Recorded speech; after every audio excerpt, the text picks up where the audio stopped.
Are you able to hear okay on my end? Say again? Are you able to hear okay on my end? Yeah, perfectly. So all the audio should be going straight into the PC right now. So I think let's start off by introducing ourselves, and then I'll go right into my questions and just take the conversation from there. Sounds good. Great. So, hello everyone. My name is Jody Felton. I am the Housing and Office Manager at IES Abroad, Cape Town. And today we'll be chatting about student life and how that's impacted on students who have come to the IES Abroad Cape Town Center. My guest today is Miss Nia Hill, and I'll hand over to her quickly to do a brief introduction. Hi, everybody. My name is Nia Hill. I am a graduate of Howard University, where I studied accounting and sociology. I am currently in grad school right now at Columbia in New York, studying nonprofit management, and I studied abroad in South Africa in spring 2019. Great. 2019 feels like many, many years ago at this point. Okay, Nia, so I've just got a few questions that I'd like us to work through. First of all, why did you decide to come to Cape Town? Mm-hmm.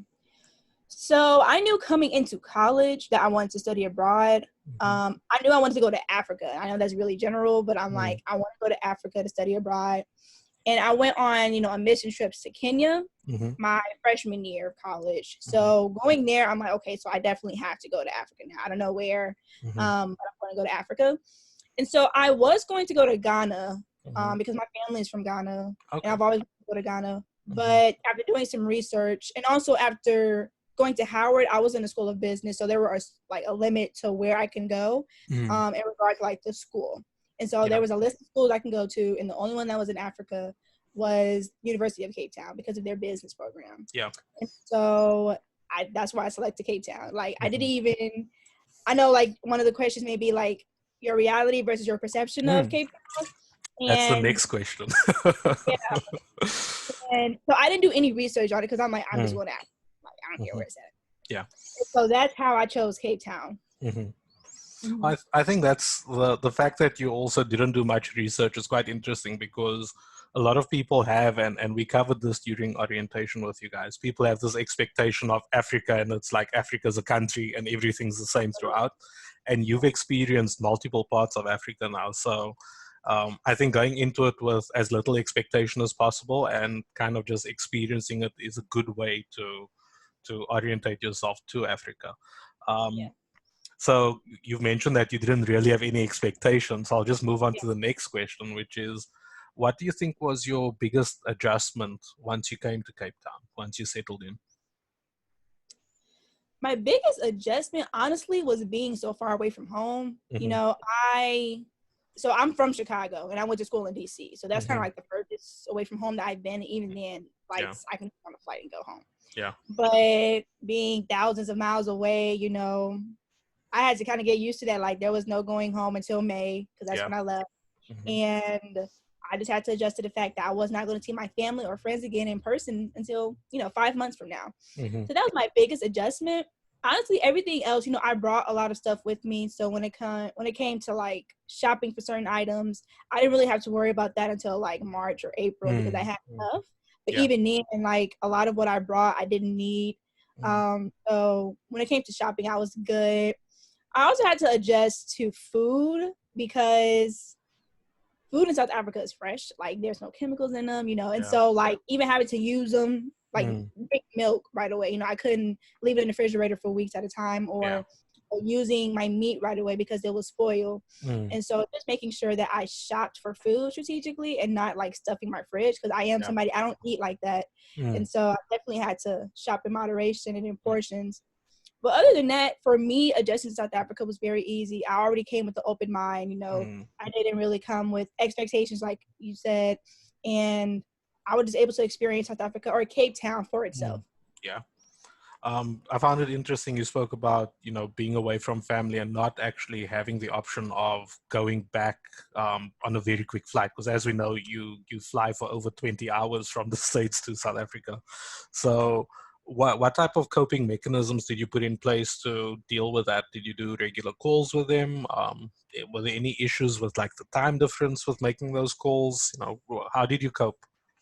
So I used to blow their phones up. FaceTime definitely came through because it's like I need to see your face, you know. Yeah. So I FaceTime them often, and they honestly didn't mind because they knew like, okay, yeah, she's all the way in South Africa, like she's gonna need this. So my friends and family were actually like the real MVPs because they allowed me to just call them. Of course, I didn't call them late at night. I made sure that I was able to call them during a decent time. But also getting outside of my room, I made sure that I took advantage of everything. Like I went on every excursion, that you all offered. Yeah. And I made sure I met new people so so I can call them family and so I can call them my friends. And making sure I also built community because I know some people will go abroad and it doesn't meet their expectations and they just kind of shut down. Yeah. But that's just like a waste of time, of money and everything. And so I'm like, okay, so I'm here already. I'm not going back home. I'm going to make sure that I meet new people and have fun here. Yeah. And also discover my ways of having fun because for me, for instance, I can have fun indoors playing games all night. Some people may have to go out and have fun. I made sure I tried out new things, but just making sure that I found people who can have fun with me in my way. That was very important. Great. And you mentioned the various activities that IES offered. Do you feel that those activities gave you a good reflection of Cape Town specifically, but also South Africa in a more general sense? Yes, I do, because we went to different parts of Cape Town as well, and also partook in different activities. I'm kind of blurry on what exactly we did, but I really do feel like, especially with the tourists, I feel like that was, or I'm sorry, the person who was leading us on those excursions, the tour guide, the tour guide, even connecting with them, I would have conversations with them on those long bus rides, and they would inform me of Cape Town, or even where they were from. One lady was from Colombia, she was even from Cape Town. So just talking with her about her experience in Cape Town, that was another way to get to understand the city or the part of South Africa. But yeah, I do believe that those were a really good way to explore Cape Town. But even, I recommend doing your own diligence and also exploring Cape Town on your own, because there are a lot of different parts of Cape Town that are amazing. So that segues perfectly into my next question, which is, which activities would you recommend to any people coming to Cape Town? Okay, so low-key, I don't know if so I'm very adventurous. So I like to do the things people are scared of. Going zip lining, ATV riding, doing those kinds of activities in Cape Town, because I don't know if we'll talk about this, but the US dollar in Cape Town, you can do anything you want. It really helps. Literally. So honestly, doing those experiences in the States that it may be costly, try to do them in South Africa, because it may not be as costly. Yeah. And then honestly, try to this is very simple, but trying to walk around the places. Don't try to Uber everywhere. Yeah. Try to explore, by walking around different, not by yourself, but in the recommended neighborhoods. So I used to walk to campus a lot instead of taking the bus, because I'm I want to see what it looks like. Yeah. So also just being intentional with how you're getting places, what you're doing, and try to also do your research before coming to Cape Town on what there is to do, because time does fly. So there's a lot to do. Just make sure you do your research and be intentional. Yeah, I remember that one of the things we always talk to students about is you don't have to do everything within the first week of arriving in Cape Town, but at the same time, the trip goes so quickly. We have our orientation, and before you know it, we are at final dinner again. Literally, it went so fast. Yeah, so I think it's a good point that you should also plan out the things that you want to do, just to make sure that you get to those various activities. Can you tell me what you miss the most about Cape Town in your time here? I miss everything. Me and Amir, another person who was a part of the cohort, we always talk about Cape Town. We text each other at least once a month saying, I miss South Africa, because it's true. Honestly, being in South Africa for me, it was so peaceful, not knowing anybody, having to meet people. It was just peaceful. It offered me opportunities to do new things. Again, I was kind of able to do whatever I wanted. because of the money situation. So I would like take care of I would go to spas and like, you know, make sure I go shopping, like do that kind of self-care stuff. And so I just miss like the peace associated with the trip. For me, it was a really peaceful and necessary trip. But I kind of miss everything. Yeah. Well, we miss you guys too. That's why it's always good to keep in touch. And like I told you, it's really cool to see how all of you are pursuing your grad schools and going into the working life and all of those types of things. So we miss you down in Cape Town as well.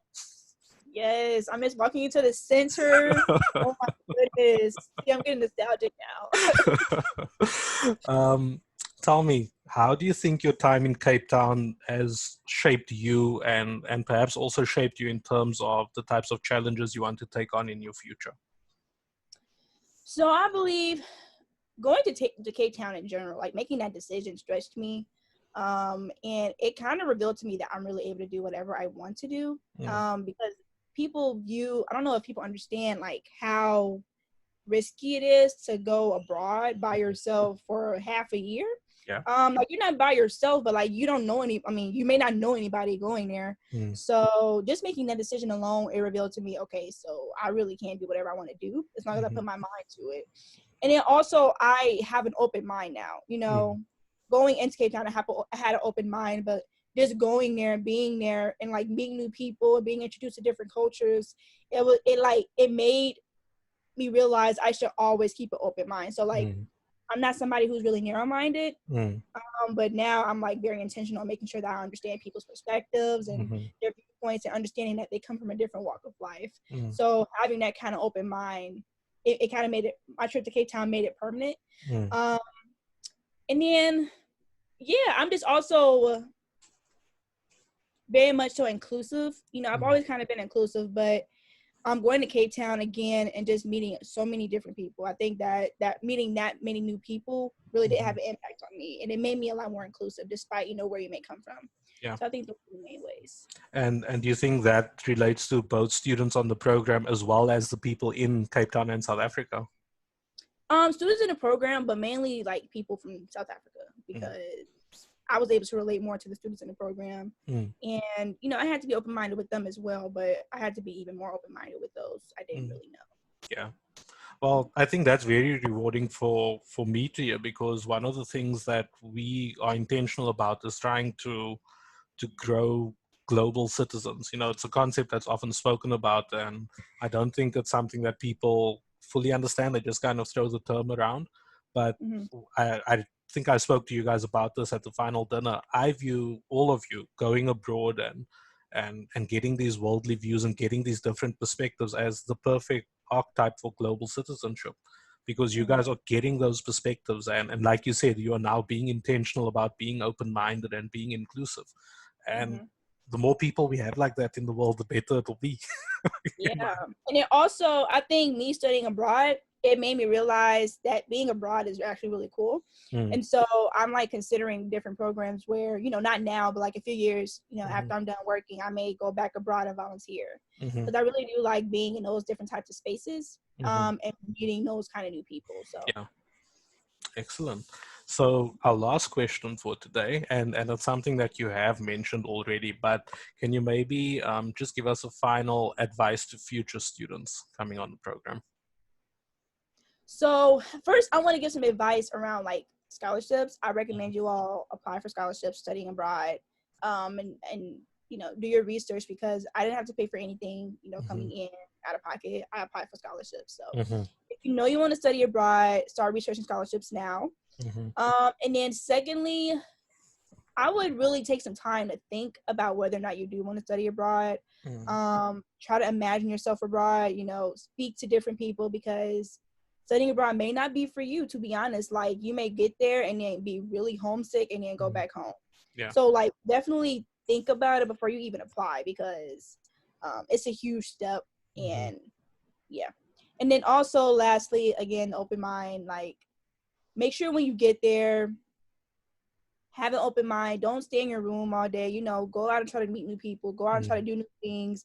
Even if it's by yourself. Like, clearly try to do things in the daytime by yourself. I know I did, like, and I was safe. So, even now, just try to do things when you go to South Africa, because there's so much to do and you won't regret it. And just take advantage of the fact that you're abroad and that you're in a really nice city. So those are the main pieces of advice I would give. Yeah. Great. Well, I don't think I could have said it any better myself. Nia, thank you very much for your time. It's really been good catching up with you again, and good luck with all of the exciting things that you're doing, grad school, and your plans for your future. I wish you nothing but the best. Thank you so much. Thank you for having me. No problem. Take care. You too. Bye.